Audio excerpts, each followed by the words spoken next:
Tonight, just hours before a planned ceasefire in exchange for the release of dozens of hostages held by Hamas, a senior Israeli official now saying that the ceasefire and hostage release won't happen until Friday.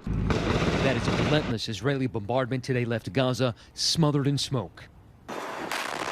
Israel unleashing a massive bombardment on a city already in ruins.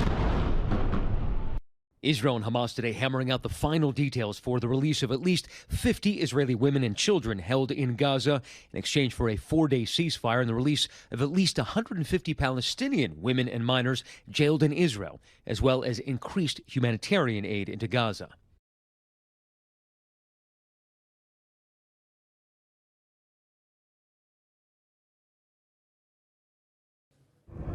What you see behind me here is a mass grave that is being dug in Khan Yunis, the southern Gaza Strip, for 110 Palestinians who have been killed in Israeli attacks.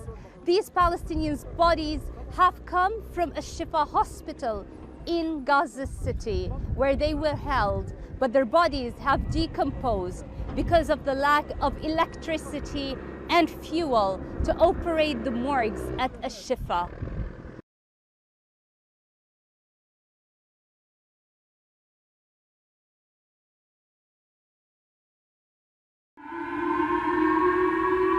Japan's missile warning rang out in Okinawa late Tuesday after North Korea said it had launched a rocket carrying a satellite.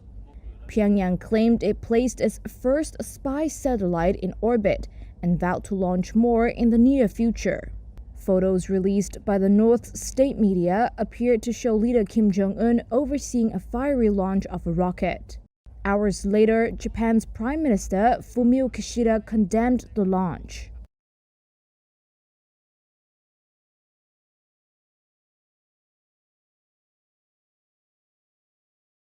Captured by border control cameras, a white car travelling at a rapid speed, flying over a lane divider, slamming into a checkpoint and bursting into flames. I've never seen anything like this. The car just exploded. The Rainbow Bridge is a major border crossing between Canada and the United States, a nation already on edge with a war in the Middle East. There were fears this was terrorism. At this time, there is no indication of a terrorist-involved attack. 2 people in the vehicle were killed. The driver was a local and was travelling at speeds of 160 kilometres an hour before impact.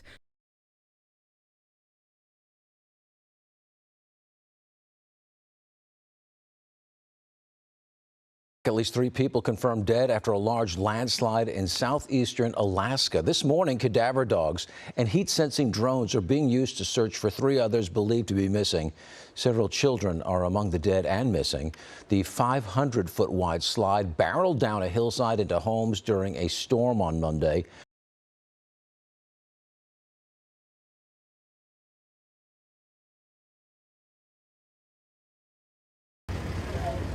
South Africa's Department of Corrections announced that the parole board will consider again on Friday Oscar Pistorius' case and decide whether the inmate is suitable or not for social integration.